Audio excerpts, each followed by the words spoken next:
नमस्कार मित्रों, आज मैं आपको स्वर ज्ञान के बारे में कुछ बताने जा रहा हूँ। बहुत से दोस्तों की वो कमेंट भी थी और बहुत से दोस्तों ने पूछा था मैसेज करके मुझे पर्सनली कि ये स्वर ज्ञान कैसे होता है। तो और स्वर ज्ञान कैसे होता है, तो ये एक तो तरीका ये है कि आप बहुत सारा अभ्यास करेंगे तो आपको ये जो नोट होते हैं, नोट्स सारे ग म प ध नि सा, तो उसकी फ्रीक्वेंसी आपको मालूम हो जाती है। और ज़्यादा से ज़्यादा इसकी प्रैक्टिस करने से इसका स्वर का वो जो पिच होता है वो हमारे दिमाग में बैठ जाता है। सिंपल तरीके से समझिए तो हम फिल्मी गाने कैसे याद कर लेते हैं, कैसे गा लेते हैं, उसी स्केल में, लगभग इसी स्केल में गाते हैं ना, जो स्केल में फिल्म में गाया हुआ है तो हम उसको मैच करके गा लेते थे। तो वो हमने बहुत बार सुना है तो उसकी फ्रीक्वेंसी हमें याद रह जाती है। बस उसी तरह हमें स्वरों को बार बार बजाना है। और बांसुरी के लिए, हम स्वर ज्ञान के लिए हमें बार बार जो कुछ सुनते हैं उसको कॉपी करना है।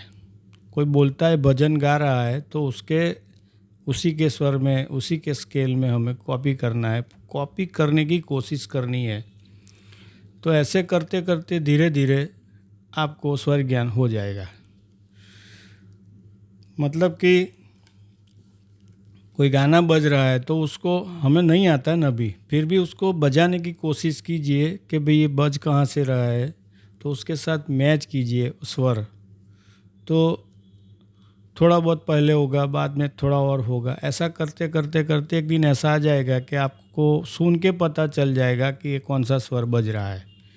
और एक तो ये कोशिश तो करनी है, लेकिन उसके साथ में आपको बांसुरी के सभी स्वर का अभ्यास करना है, लॉन्ग नोट्स का।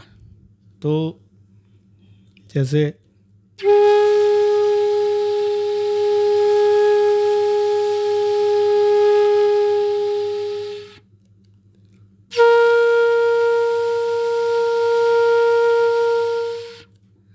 ऐसे सभी लॉन्ग नोट बजाना है, सभी नोट स्वरों को।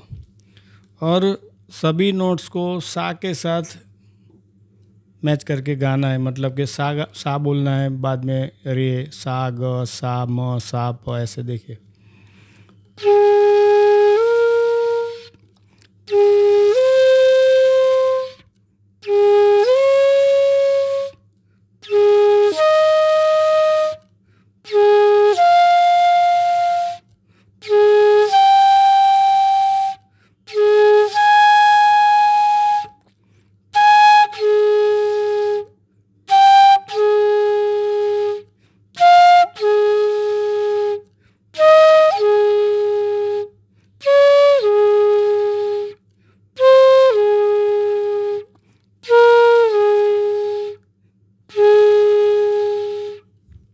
तो इससे आपको एक स्वर से दूसरे स्वर की दूरी का पता चलेगा।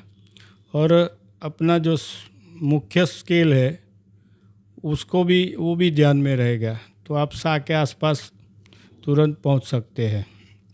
तो एक ये भी तरीका है।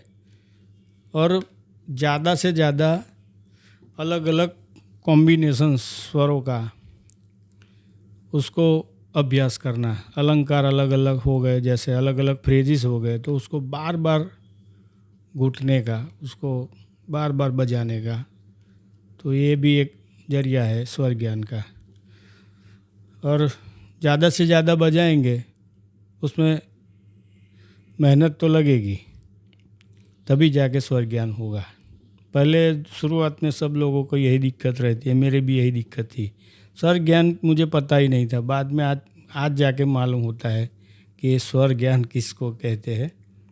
तो कुल मिला के बात यह है कि आप ज़्यादा से ज़्यादा अलंकार फ्रेजेस की प्रैक्टिस करेंगे तो आपको एक तो आपका उसका वो जगह पता मालूम पड़ जाएगा कि रे कहाँ पर है, ग कहाँ पर है, तार सप्तक का कहाँ पर है। तो इसी तरह से आहिस्ता आहिस्ता से आपको स्वर ज्ञान हो जाएगा। तो कोशिश कीजिए।